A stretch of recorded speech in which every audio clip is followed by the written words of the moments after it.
ਉਧਰ ਭਾਰਤ ਦੇ ਨਾਲ ਸੰਬੰਧਿਤ ਇੱਕ ਜਿਹੜੀ ਹਰਜੋਤ ਸਿੰਘ ਜੀ ਖਬਰ ਇਹ ਆ ਰਹੀ ਆ ਵੀ ਇੰਡੀਆ ਤੇ ਯੂਰਪੀਅਨ ਯੂਨੀਅਨ ਉਹਨਾਂ ਨੇ ਇੱਕ ਟ੍ਰੇਡ ਡੀਲ ਕੀਤੀ ਆ।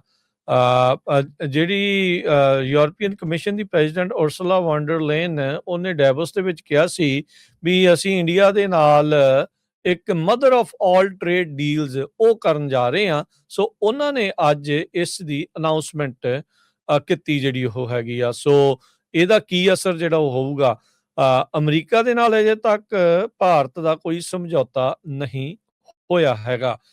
ਟ੍ਰੇਡ ਨੂੰ ਲੈ ਕੇ ਕਾਫੀ ਜਿਹੜੀ ਖਿੱਚੋਤਾਣ ਆਪਸ ਦੇ ਵਿੱਚ ਭਾਰਤ ਤੇ ਅਮਰੀਕਾ ਦੇ ਵਿੱਚ ਚੱਲ ਰਹੀ ਆ। ਉਧਰ ਇੰਡੀਆ ਤੇ EU ਨੇ ਇਸ ਜਿਹੜੀ ਆ ਟ੍ਰੇਡ ਡੀਲ ਦੇ ਬਾਰੇ ਜਿਹੜੀ ਉਹ ਜਾਣਕਾਰੀ ਦਿੱਤੀ ਆ। ਇੰਡੀਅਨ ਕਾਮਰਸ ਸਕੱਤਰ ਜਿਹੜੇ ਆ ਰਾਜੇਸ਼ ਅਗਰਵਾਲ ਉਹ ਕਹਿ ਰਹੇ ਆ ਵੀ ਕਹਿੰਦੇ ਵੀ ਗੱਲਬਾਤ ਪੂਰੀ ਹੋ ਚੁੱਕੀ ਆ, ਡੀਲ ਫਾਈਨਲਾਈਜ਼ ਜਿਹੜੀ ਹੋ ਚੁੱਕੀ ਆ। ਯੂਰਪੀਅਨ ਕਮਿਸ਼ਨ ਦੀ ਪ੍ਰੈਜ਼ੀਡੈਂਟ ਉਰਸੁਲਾ ਵੌਨ ਡਰ ਲੇਨ ਤੇ ਯੂਰਪੀਅਨ ਕੌਂਸਲ ਦੇ ਪ੍ਰੈਜ਼ੀਡੈਂਟ ਐਂਟੋਨੀਓ ਲੂਇਸ ਸੈਂਟੋਸ ਦੇ ਕੋਸਟਾ ਇਹ ਦਿੱਲੀ 'ਚ ਪਹੁੰਚੇ ਆ ਤੇ ਕਹਿੰਦੇ ਅਨਾਉਂਸਮੈਂਟ ਜਲਦ ਜਿਹੜੀ ਉਹ ਹੋ ਸਕਦੀ ਆ। ਪ੍ਰੈਜ਼ੀਡੈਂਟ ਟਰੰਪ ਹੁਣਾਂ ਦੇ ਦੁਆਰਾ ਇੰਡੀਆ ਦੇ ਉੱਤੇ 50% ਜਿਹੜੇ ਟੈਰਿਫ ਆ ਉਹ ਲੱਗੇ ਹੋਏ ਆ ਪਿਛਲੇ ਸਾਲ ਦੇ ਹੀ, ਤੇ ਕਹਿੰਦੇ ਵੀ ਅਜੇ ਤੱਕ ਵੀ ਆਪਸ ਦੇ ਵਿੱਚ ਇਹਨਾਂ ਦਾ ਕੋਈ ਸਮਝੌਤਾ ਨਹੀਂ ਹੋਇਆ। ਇਸੇ ਦਰਮਿਆਨ ਹੁਣ ਯੂਰਪੀਅਨ ਯੂਨੀਅਨ ਵਾਲੇ ਉਹ ਵੀ ਟਰੰਪ ਤੋਂ ਕਿਤੇ ਨਾ ਕਿਤੇ ਝੰਬੇ ਆ, ਇੰਡੀਆ ਵਾਲੇ ਵੀ ਝੰਬੇ ਆ। ਸੋ ਇੱਕ ਦੂਜੇ ਦੇ ਕਹਿ ਲਓ ਵੀ ਹੁਣ ਇਹ ਦੋਸਤ ਬਣ ਕੇ ਸਾਹਮਣੇ ਉਹ ਆ ਰਹੇ ਹੈਗੇ ਨੇ। ਸੋ ਇਹਨਾਂ ਨੇ ਆਪਸ ਦੇ ਵਿੱਚ ਡੀਲ ਜਿਹੜੀ ਉਹ ਕਰ ਦਿੱਤੀ ਆ। ਇਹਨੂੰ ਮਦਰ ਆਫ ਆਲ ਡੀਲਸ ਜਿਹੜਾ ਲਗਾਤਾਰ ਆਖਿਆ ਜਾ ਰਿਹਾ। ਸੋ ਇਹ ਨਹੀਂ ਪਤਾ ਵੀ ਇਹਦੇ ਵਿੱਚ ਨਾਲ ਕਿਹੜੀਆਂ ਚੀਜ਼ਾਂ ਹੋਣਗੀਆਂ, ਕਿਹੜੀ ਚੀਜ਼ਾਂ ਦੇ ਉੱਤੇ ਨੈਗੋਸ਼ੀਏਸ਼ਨ ਹੋਈ ਆ। ਮੰਗਲਵਾਰ ਨੂੰ ਹੀ ਕਹਿੰਦੇ ਵੀ ਮੋਦੀ ਨੇ ਇੱਕ ਬਾਈਲੈਟਰਲ ਸਮਿਟ ਨਾਲ ਜਿਹੜੀ ਉਰਸੁਲਾ ਵੌਨ ਡਰ ਲੇਨ ਹੈਗੀ ਆ ਉਹਦੇ ਨਾਲ ਕੀਤੀ ਹੈਗੀ ਆ।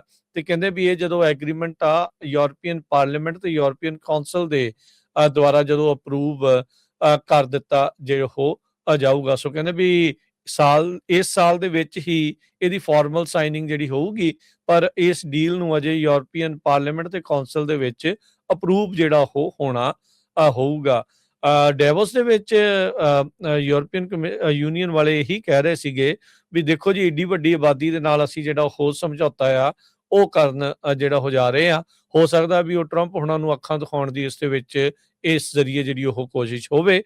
ਪਰ ਹਾਲ ਦੀ ਘੜੀ ਇਹ ਦੋਨੋਂ ਹੀ ਕਹਿ ਸਕਦੇ ਆ ਵੀ ਸਟੇਟਸ ਜਾਂ ਦੋਨੋਂ ਹੀ ਅਜਿਹੀਆਂ ਪਾਵਰਸ ਆਪਸ ਦੇ ਵਿੱਚ ਹੱਥ ਮਿਲਾ ਰਹੀਆਂ ਆ ਜਦ ਅਮਰੀਕਾ ਦੇ ਨਾਲ ਉਹਨਾਂ ਦੀ ਕੋਈ ਗੱਲਬਾਤ ਸਿਰੇ ਨਹੀਂ ਚੜ ਰਹੀ ਹੈਗੀ।